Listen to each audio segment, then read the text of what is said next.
আমরা কত অধ্যায় থেকে পড়াটা শিখব? চতুর্থ অধ্যায় থেকে আমরা কয়টা শ্লোক শিখবো আজকে? 7 আর 8 দুটো শ্লোক। এই 7 আর 8 এই শ্লোক দুটো কে বলেছেন? শ্রী ভগবান। তাহলে আমরা শ্লোকগুলো আগে জেনে নিই, শব্দগুলো জেনে নিই, 7 শব্দগুলো জেনে নিই। সবাই বলো, ইয়দা ইয়দা হি ধর্মস্য গ্লানির্ভবতি ভারত অভ্যুত্থানম অধর্মস্য তদাত্মানাং সৃজামি অহম পরিত্রাণায় সাধুনাং বিনাশায় দুষ্কৃতম ধর্ম সংস্থাপনায়ার্থায় সম্ভাবামি উগে উগে। দলীয় পাঠটা হয়ে যাক।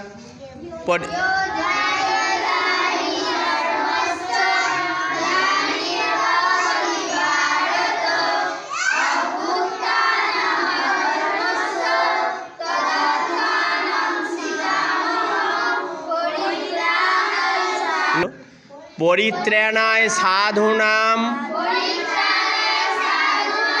বিনাশায় চ দুষ্কৃতম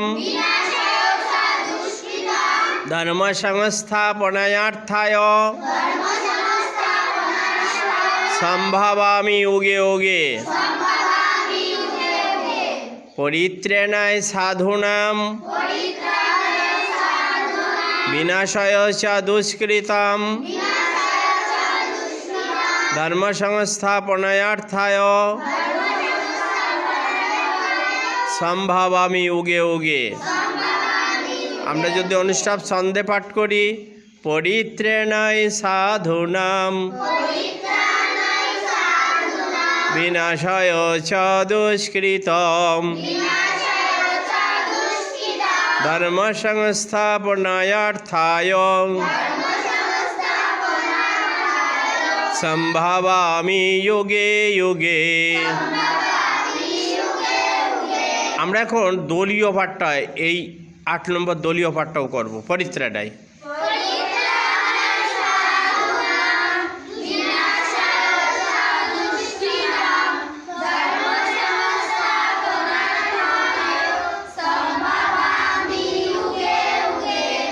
বাহ, সুন্দর পাঠ হলো।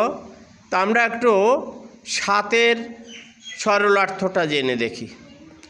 শ্রী ভগবান বললেন, যখনই যখনই ধর্মের গ্লানি ও অধর্মের অভ্যুত্থান হয় তখনই আমি নিজেকে সৃষ্টি করি।